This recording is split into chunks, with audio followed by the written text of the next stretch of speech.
सगळ्या आंदोलनावरती प्रतिक्रिया? नाही त्यात काही नाही, मी काय छोटाच कार्यकर्ता आहे, मी काय आमदार म्हणून नाही आहे. जरी बोलू दिलं असेल त्यात आमचं काहीच म्हणणं नाही, पण माझा कालही पाठिंबा होता आणि आजही माझा पाठिंबा आहे.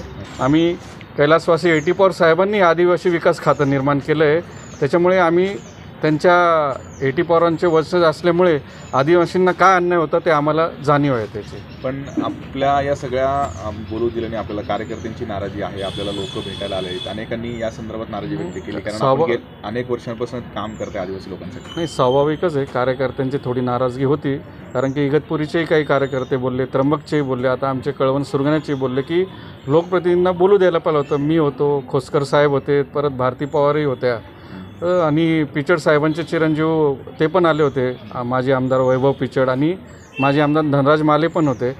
तर बोलू दिलं असतं तर बरं झालं असतं, थोडं त्यांनी ते येईल, पण एकंदरीत असं थोडं पार्टी स्पिरिट असं जाणवलं असं मला.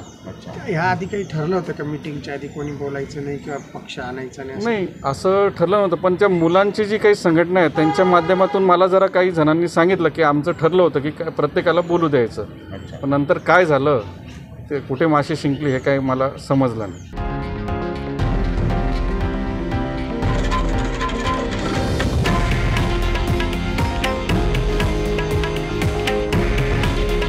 हे आहे देशातील नंबर 1 न्यूज नेटवर्क आणि आपण पाहत आहात TV9 मराठी.